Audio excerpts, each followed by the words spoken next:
친일인명사전을 펴낸 민족문제연구소에서 우리 박한영 실장님께서 길거리 역사특강을 해주시기로 하셨습니다. 우리 박수로 맞이합시다. 와. 추운데 고생이 많으십니다. 오늘 제가 한 20분 정도 교과서 얘기를 좀 하려고 그래요. 28일 날, 다음 주 화요일 날 이 박근혜 정권이 국정교과서 마침내 집필본을 공개합니다. 공개하는데 일단 박근혜는 아무것도 바뀐 게 없어요. 잘 알다시피 본인은 최근에 이 박근혜 게이트에 대해서 자수를 하는 것처럼 언론에 흘렸지만 단 하나도 바뀐 게 없죠. 사드 배치 그대로 가고, 그 다음에 가장 중요한 한일 군사정보보호협정이라고 해서 군사 주권 다 내놓고, 그 다음에 국정교과서 강행하고 그대로 가고 있습니다. 그대로 가고 있고, 너희들은 평화시 해라, 나는 오래 있을게, 이런 뜻으로 가고 있는 거예요. 그래서 이런 상황에서 바뀌지 않았는데, 이 국정교과서야말로 이 박근혜의 쿠데타, 아버지는 군사 쿠데타, 딸은 역사 쿠데타, 그 부녀에서 두 세대에 이어지는 그 두 개의 쿠데타를 우리는 보고 계십니다. 근데 왜 먹고 살기도 힘들고 이 바쁜데 왜 박근혜는 한사코 국정교과서를 만들려고 하는가? 근데 여기서 알아두실 것은 이 박근혜 이른바 친박 세력만 국정교과서를 밀어붙이는 게 아니라 새누리당 전체가 밀어붙인다는 걸 아셔야 돼요. 이게 공동정범은 김무성과 같은 비박들이 같이 하는 겁니다. 이 부분은 공동의 이해관계에 있어요. 그래서 이 부분을 우리가 잘 알아야 되는데 길거리 이야기이기 때문에 국정교과서의 모든 내용을 얘기할 수는 없고, 이 국정교과서와 건국절 두 가지만 아시면 돼요. 그러니까 이 국정교과서의 마지막 종착지는 건국절이다, 이걸 이해하시면 되는 거예요. 근데 이 지금 방송에서는 이 건국절에 대해서 착각하고 있는 게 임시정부를 부정하기 위해서 나온 걸로 이야기하는데, 임시정부하고는 관계없는 이야기예요. 이게 굉장히 중요합니다. 잘 알다시피 건국절이라고 하는 것은 우리가 달력을 보게 되면 8월 15일, 빨간 글씨예요. 쉽게 말하면 국경일입니다. 공휴일 가운데서도 가장 높은 것이 국경일이고 4대 국경일 가운데서도 가장 중요하고 높은 것이 바로 광복절입니다. 통상 우리 광복절은 1945년 8월 15일을 기념하려고 한다고 알고 있는데, 정확하게는 그렇지 않고 1945년에 9월 달에 이승만 정권이 48년에 정부가 수립됐는데 그 다음 8월 15일을 어떻게 무슨 날로 할 것이냐 논의를 하다가 보니까 45년 8월 15일과 48년 8월 15일 둘 다 경축할 만한 날이잖아요. 하나는 해방이 되었고 또 하나는 정부가 수립됐는데 이 두 개를 처음에 아울러서 그냥 8월 15일 광복절로 했었어요. 근데 이걸 명문화한 것은 아니고 대체로 그런 뜻으로 사용되었어요.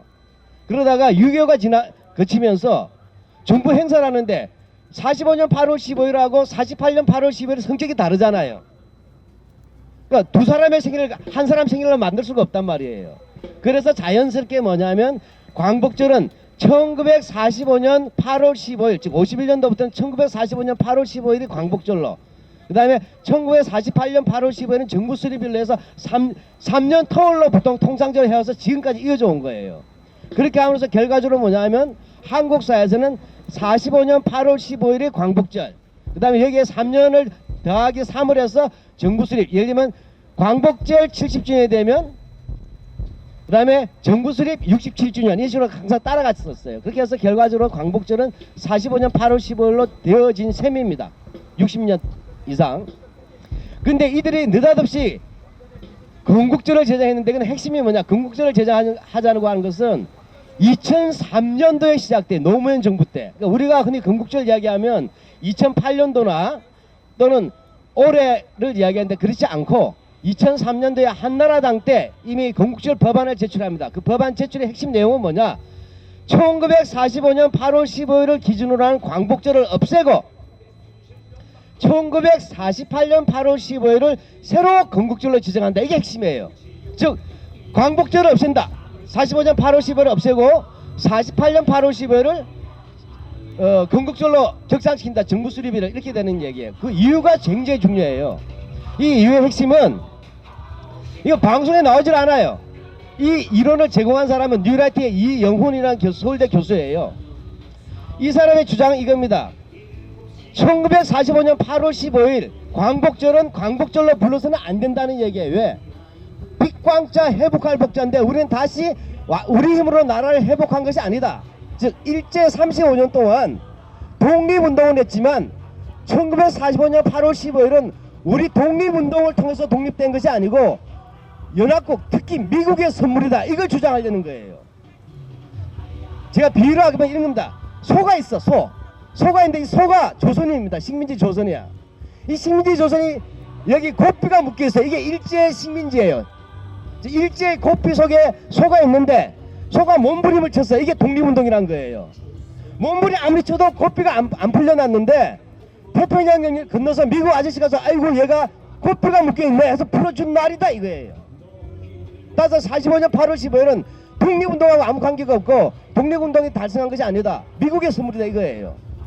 다만 여기다 하나 더 따라서 이것은 고삐가 풀린 날이라는 의미에서만 써야 된다. 광복이 아니라. 그래서 풀릴 내자 풀려날 방자예요. 즉 우리가 말하는 여성해방 또는 민족해방하는 이런 사회 구조적인 혁명으로서의 해방이 아니라 그냥 일제히 고삐가 풀린 날이고 별볼이 없는 날이다 이거예요. 자 이렇게 하고 그 다음에 주장이 중요한 거예요. 그래서 이들이 중요한 것은 8.15 광복절을 해방으로 격화시켜야 된다. 그럼 진정한 우리들의 광복은 언제냐? 바로 45년 8월 15일부터 48년 8월 14일 요 3년 동안이 건국운동이라는 얘기가 본질이에요. 건국절의 핵심은 거기 있는 거지 임시정부 아무 관계가 없어요. 그러니까 속으면 안 돼. 즉 그래서 뭐냐면 45년 해방 후 3년 동안이 건국운동기 이렇게 되니까 시기가 나눠져요. 45년 8월 15일까지는 독립운동기야. 그 다음에 해방을 맞았어. 미국의 선물이야. 그 다음에 해방 후 3년 동안의 건국운동이야. 이렇게 되면 어떻게 됩니까? 우리나라 지금 헌법에는 대한민국은 1919년 기미 독립운동과 대한민국 임시정부의 법조정을 개성하여 이렇게 나와 있어요. 그 말은 뭐냐면 대한민국은 일제와의 일본 제국주의와의 독립운동을 통해서 만들어진 나라다. 이게 우리나라 헌법 전문이지 않습니까? 그렇죠? 다 아시고 있잖아요. 그래서 임시정부 법통성을 얘기해요. 근데 건국절을 채택하면 어떻게 됩니까? 우리나라 헌법에 따르면 일제로부터 독립한 나라 할 경우에는 가치 기준이 뭐예요? 일제시대 때 뭐 했니가 가치 기준이죠? 항일이냐 친일이냐가 가치가 되는 거예요. 지금 헌법 원칙에 따르면. 근데 이 누레트와 박근혜 시력은 뭐냐? 해방은 별볼 없고 해방 후 3년 동안이 건국운동이라 할 때 대한민국은 독립운동을 통해서 만들어진 국가가 아니라 해방 후 3년 동안 건국운동을 통해서 만들어진 국가가 되죠. 이건 뭐 기준이 빨갱이를 잡았냐 안 잡았냐 기준이 되는 거예요. 이래서 역사 세탁이라고 하는 게 제가 역사 쿠데타고 이게 진실인 거예요. 따라서 어떻게 됩니까? 일제 때 우리 영화 그거 보셨죠? 암살, 노독술, 천하의 별명이 고문기였어요. 이 고문기 같은 해방 후에 뭐고 수도경찰청 수사국장 하잖아요. 수사과장. 우리 잘 아는 약산 김원봉 선생 임시정부 요인입니다. 의열단 단장이고 민족혁명당의 지도자고 중경 임시정부의 국무부장 하신 분이에요. 잡아다가 뺨 때리고 고문했지 않습니까? 얘는 뭐냐면 건국 공로자가 되는 거예요. 그 다음에 김성수 아시죠? 제가 고려대학교 다닐 때 남의 학교 욕 못해. 김성수는 이명박 정권 때 이명박 정권에 의해서 친일 반민족 행위자로 대한민국 관부에 공식적으로 기록된 국가 공인 민족 반역자입니다. 방문보다 다 아셔야 돼요. 친일 일명 사전에만 실린 게 아니라 이명박 정부도 못 막을 정도로 악랄한 친일한 사람이에요. 지금 독립유공자로 돼 있어. 훈장을 박탈해야 돼요 지금. 그렇지 않습니까? 박탈은 뭘 주겠다는 거예요? 김성수는 한국민주당 당수하고 미 군정에서 수석 고문했어요. 건국 훈장 주겠다는 얘기예요. 박정희도 일제 때 친일했잖아요. 다 면죄부 주려는 거예요. 이렇게 해서 한마디로 건국절의 본질은 임시정부 이런 거하고 관계없다. 관계없고 바로 건국절을 제정하게 되면 어떻게 됩니까? 우리가 10월 한글날 되면 한글 공로자 훈장 주고 상 드리잖아요. 건국절을 제정하면 건국 훈장을 만들어야 돼요. 여우법이 나온단 말이죠. 그래서 정확히 하셔야 돼요. 2003년에 노무현 정부가 친일 반민족 행위자 친일파 조사하겠다고 민족문제연구소가 친일면 사전 만들고 있으니까 바로 건국절 법안을 만든 거예요. 머리가 좋아요. 그래서 안 됐어. 그러니까 2004년에 또 해. 또 안 됐어. 2008년에 또 법안을 제출합니다. 누가? 항우여가. 안 됐어. 그러니까 올해 다시 또 2014년에 또 했어요. 올해 또 합니다.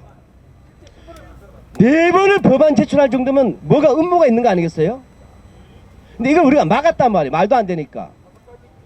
근데 얘들 어떻게 주장합니까? 잘 기억하셔야 돼. 2008년도에 이명박 정권이 건국 60년 했지 않습니까? 그때 건국 60년에 책을 냈어요. 정부 발행 책에. 여기서 뭐죠? 대한민국은 임시정부는 사실 국가도 아니었다. 그 다음에 실제적 승인도 안 받았다. 우리가 우리 독립도 부정했어요. 진정한 건국은 대한민국 48년도라 이야기하면서 이들이 나온 게 건국 60년 했지 않습니까? 그때 우리가 10만원권 화폐를 만든 거 기억나세요? 10만원권 화폐를 만들 때 어떻게 됐어요? 이 사람들은 이승만인 10만원권 화폐를 만들려고 한 거예요. 왜? 이승만은 친일파들 전부 다 등용시켰죠. 그러니까 대한민국 48년도 제1공화국 수립을 이승만을 국부로 만들어야 건국절이 성립되잖아요. 건국절이 성립돼야 친일파들이 이승만이 다 불러들였죠. 자기들이 건국의 아버지가 되는 거예요. 박정희 때 독재자들한테 아부했던 놈들이 다 같이 뭐죠? 조국 근대화의 기술로 살아남듯이 똑같이 가자는 거예요.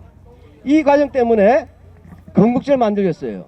근데 10만원권을 딱 만들려고 했는데 설문을 조사했더니 1위가 김구 선생이 나와버린 거 아니에요.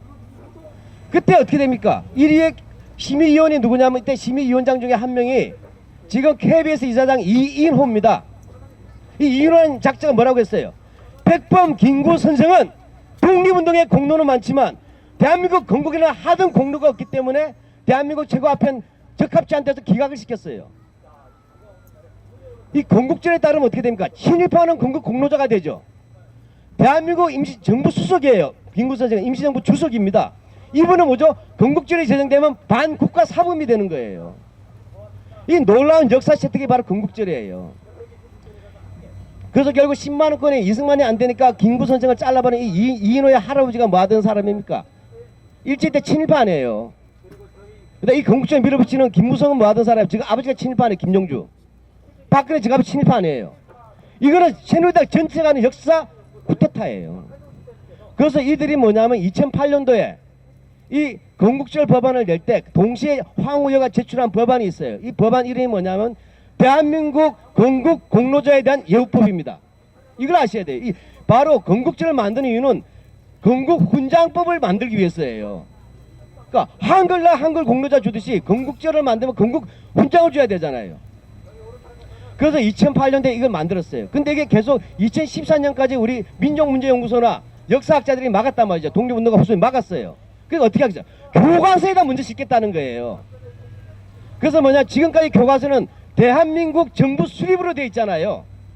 여기서 뭘 뺐어요? 정부를 빼버린 거 아니에요. 이번에 나온 책가. 이 신문 보도 나왔지 않아요. 이미 초등학교 6-1사에 그게 바로 역사책이에요. 국사예요. 여기서 정부가 빠져 있어요. 대한민국 수립 건국이라 되어 있어요. 중고등학교 이걸 고쳐서 이번에 강행하는 이유가 그거예요. 이렇게 해서 교과서에도 건국이라 나와 있는데 왜 건국절을 안 만드는, 이렇게 해서 역으로 교과서를 지들이 만들어 가지고 건국절을 밀어붙여서 다시 국회에서 건국절 법안을 통과시키려는 거예요. 그럼 아시겠죠, 핵심이? 그러면 김성수 같은 친일파 민족 반역자는 너 독립운동을 안 했으니까 독립운동은 지워줄게. 그 대신 뭐냐, 건국훈장 줄게. 이렇게 되는 거예요. 이걸 한마디로 하면 이걸 환부역조라 그래요. 아버지와 하를 바꾸치게 하는 거예요. 독립운동은 독립운동가들이 임신했는데 태어나기는 친일파가 태어나는 거예요. 대한민국이. 독립운동가 피를 내서 싸웠던 이 나라를 누가 건국의 주인공? 이승만과 친일파를 동료했던 이 친일파들이 건국으로 갖는 것이 건국주의입니다. 이거는 역사 쿠데타가 아니고 이건 매국의 매역입니다. 역사까지 팔아먹은 거예요. 이런 정권이기 때문에 일본에다 군사정복 교류협정에서 대한민국의 도로, 항만, 정부까지 다 넘겨주겠다는 거 아니에요? 기억나십니까? 1904년에 우리가 러시아한테 다 정부 넘겨줬잖아요. 러일 직전에. 그와 같은 짓을 똑같이 하고 있어요. 이 뿌리가 어디입니까? 자, 박정희 최태민 봅시다. 박정희 일제시대 때 친일 군인이죠. 혈서까지 썼잖아요. 혈서를 썼기 때문에 특채를 된 거 아니에요. 그때 부정 입학한 거야. 만주공학교 자격이 안 되는데도 혈서 써서 관동군에서 특별 입학시켜준 거 아니에요. 그럼 그 최태민은 뭐야? 일제시대 경찰하던 놈 아니에요? 일제 순사. 오리지널 원세대가 다 친일파들이에요. 그들이 63년도에 공화당 만들었을 때 최태민은 뭐예요? 공화당 중앙위원이라고 지금 보도가 되고 있지 않습니까? 그 딸들이 박근혜와 그다음에 제 팀의 딸이 함께 해먹고 있어요. 그렇죠? 이들이 뭡니까? 지금 친일파를 조국 근대화 건국의 주인공으로 만들겠다는 거 아니에요. 이거는 대한민국 역사책을 친일파 숭조 기념 사업으로 전환시키는 거예요. 한마디로 역사의 사적 소유고 친일파 숭조 기념 사업이 바로 국정교과서다 이겁니다. 1945년 8월 15일에는 38도선이 없었습니다. 일제시대 38도선이 없었어요. 다 같이 손잡고 싸웠잖아요. 예. 저는 근데 그 중요한 얘기는 그때 우리는 나중에 6.25 준비하기 독립운동했습니까? 아니잖아요. 그러니까 왜 1950년을 1920년에다 들이대냐고. 내 말 알겠습니까? 그 자체가 바로 뭐죠? 독립운동도 국가보안법으로 처벌하겠다는 거 아니에요. 코미디 같은 짓을 하고 자빠진 거야. 국가보안법의 족보는 뭐예요? 일제때 치안유지법 아닙니까? 연좌제라는데 불고지제 전부 다 일제때 독립운동 탄압하던 법이 치안유지법이고 그것을 부활시킨 것이 이승만 정권. 그다음 사라졌다 다시 박정희 다시 부활되잖아요. 어느 것 하나 일제 때 살아 남아있지 않는 것이 없어요. 박정희 때 나왔던 박정희가 썼던 책 이름 아시죠? 국가와 혁명과 나 기억나실 거예요. 63년도 대통령 출마할 때 그때 뭐라고 썼어요? 우리나라는 강직한 지도자가 없다. 미국식 민주주의는 혼란을 가져오고 빨갱이는 안 된다. 그럼 어떻게 했냐? 비스마르크나 히틀러 같은 사람이 나와야 된다고 이 책을 썼어요. 모르시잖아요. 63년도에 박정희는 히틀러 같은 지도자가 나와서 대한민국을 이끌어야 된다 했던 파시스트예요. 누구한테 배워 처먹었겠어요? 일본한테 배워 처먹은 거 아니에요. 일본 제국주의. 왜? 일본과 독일은 동맹국이었지 않습니까? 히틀러 숭배주의자란 말이에요. 이런 사람이 친일과 같이 결합돼서 만든 게 유신 독재 아니에요. 유신 독재는 일제 때 1930년대 전시 총동원 체제의 분단 버전입니다. 이것을 가지고서 지금 뭡니까? 유신 독재를 지금 어떻게 쓰겠다는 거예요? 경제 성장을 위해서 불가피하다고 이야기하면 오늘 또 여러분들 전부 다 경제 성장 필요하잖아요. 먹고 살기 여러분들. 그럼 전부 다 어디 가야 돼? 스포츠 머리 깎아야 돼. 박정희 때처럼. 다 제복 입고 그렇잖아요. 그 다음에 특권 야근 수당 받지 말아야 될 거 아니에요. 근데 그 길을 우리가 왜 안 갑니까? 경제 성장 왜 하는데? 이 문제잖아요. 그 노예지. 경제 성장하는 이유는 우리가 인간답게 살기 위해서 하는 겁니다. 알겠습니까? 근데 다시 유신 독재처럼 경제 성장을 하려면 독재가 해야 된다는 이런 말이 아직도 반복되고 있잖아요. 그건 뭐예요? 지금 우리 경제 성장의 결과가 행복하십니까? 이 국정교과서의 또 하나의 핵심은 대한민국은 성공한 국가라는 얘기예요. 무슨 얘기냐면 이번 교과서의 지필 기준 중에 하나가 아까 건국전환 아시겠죠? 친일파 숭조 기념 사업이다. 또 하나는 산업화와 민주화를 동시에 확립한 성공국가다. 이 말이 또 속아요. 이 산업화 민주화는 이런 얘기예요. 얘들의 주장이 얼마나 사기냐면 박정희 때 1960년대는 워낙 가난했기 때문에 의식이 좋게 예절을 알지 않느냐. 그래 민주주의보다 빵을 튀겠다는 거예요. 박정희가 60년대는. 뭐 일리가 있어요. 근데 여기서 중요한 것은 그러면 박정희의 5.16 쿠데타보다 1년 빨리 일어난 60년 4월 19는 민주주의지 빵이 아니고. 따라서 더 가난할 때도 4.19는 실패할 수밖에 없다는 거예요. 그렇잖아요. 1년 더 가난한 시절이니까. 그러면 60년대는 그래서 바로 의식이 좋게 예절해서 빵을 먹기 위해서 경제 성장했다. 그럼 우리가 물어보는 거예요. 그럼 72년도 유신은 왜 했냐? 그때 좀 더 나아졌을 거 아니냐? 그때는 뭐냐? 그때 세계적으로 볼 때 후진국이 선진국 따라잡을 수 있는 유일한 기회였다. 걸어가다 민주주의는 걸어가는 거 아니냐? 걸어가다 보면 기차 놓치니까 좀 달리기 했다. 끌고 갔다. 즉 그 다음에 발바닥에 조금 불이 났다. 이게 유신 체제란 거예요. 즉 경제 성장을 하다 보니 약간의 부작용으로서 약간 뜨거웠지 이거예요. 그럼 우리가 또 물어봐. 그럼 민주주의는 언제 왔는데? 87년에 왔다는 거예요. 87년에 얘들 주장은. 이거 아셔야 돼요. 이들이 말하는 87년 민주주의는 뭐냐 이런 얘기예요. 60 민주화 항쟁이 있었는데 민주화 투쟁이 있었는데 학생들이 앞장서서 싸우고 한일이가 죽었지만 그것 때문에 된 게 아니고 그때 넥타이 맨 사람이 박수 쳐줘서 됐다는 넥타이 혁명론이에요. 점심시간에 무슨 소리냐? 넥타이 노동자가 아니란 얘기예요. 대도시에 있는 대기업의 화이트 칼라 직장인이라고 얘기합니다. 대우, 현대, 삼성에 있던 직원들이 나와서 박수 쳐줘서 됐다는 거예요. 그래서 직선제가 정치됐다. 따라서 뭐냐면 80년 60 민주항쟁은 학생들이나 민주시민이 아니고 대기업에 다니는 직장인들이 박수 쳐줘서 이루어진 중산층 혁명이라는 거예요. 먹고 살만한 사람들이 해줬다는 거예요. 근데 여기서 핵심 그 뭐가 기준이에요? 여기서 말한 기준이 이게 산업화 민주화가 굉장히 중요한 겁니다. 다 속아 넘어가니까. 이들이 주장하는 민주주의는 뭐냐면 직선제 정치가 민주주의라는 얘기죠. 대통령 처음으로 내선으로 복귀됐잖아요. 왜? 60 민주화 항쟁 이후에 노태우가 6.29 선언했지 않습니까? 이거 제가 하는 이야기가 있어요. 좀 있으면 반기문이 오기 때문에 내가 얘기 미리 하는 겁니다.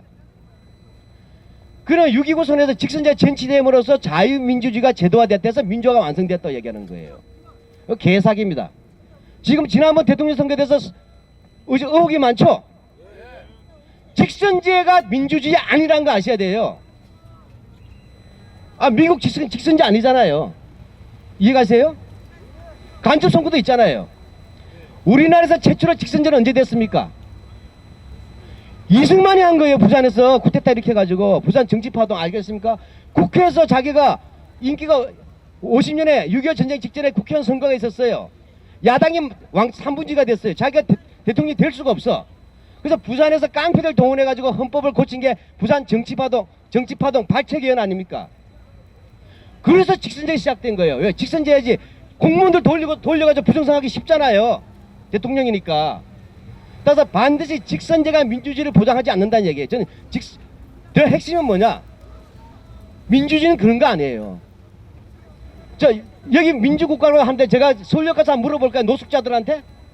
아이고, 보통 선거 하시니까 노숙자분들한테 민주시민 안녕하십니까? 맞아 죽어요. 알겠습니까? 민주주의란 것은 직선제나 간선제는 절차적 선택이고 민주시민으로서의 긍지와 품위를 유지할 수 있는 사회예요. 그러냐 뭐냐? 노숙인들까지도 민주시민이 되려면 그들이 우리와 같은 삶을 가져야 민주시민이 될 거 아니에요? 이러기 위해서 뭐냐면 최소한의 먹거리는 해결해야 되는데 이게 경제정의예요. 평등이고. 시민으로서 민주시민으로서 품위를 유지하게 해줘야 될 거는 OECD 국가인데 왜 노숙인이 생기냐 말이야. 그렇지 않습니까? 이런 문제예요. 그 얘들 주장은 뭐냐? 제가 이 말씀 그 민주주의는 대통령 뽑는 게 민주주의 아니란 얘기예요. 우리 자신이 민주로 살 수 있고 우리 자신이 민주시민으로서 응당 대접을 받고 서로 존중해주는 사회가 민주주의예요. 그러기 위해서 뭐냐? 경제정의를 얘기하는 거예요. 한 놈은 다 먹고 사고 나머지 거짓되면 뭐하냐는 얘기예요. 어쨌든 이들이 말하는 직선제의 민주주의라는 것은 이렇게 되면 누가 주인공이 됩니까? 얘들이 말하는 민주주의는 대통령 직접 뽑기야. 또 뽑기. 5년마다 뽑기. 이 자유민주주의 제도가 누가 했다? 노태우가 했다는 얘기예요. 노태우가 6.29 선언으로. 이 노태우 뿌리가 한나라당, 새누리당 가는 이 정통상을 말하는 거예요. 그러면 민주주의는 언제 왔냐? 이들이 주장한 게 이거예요.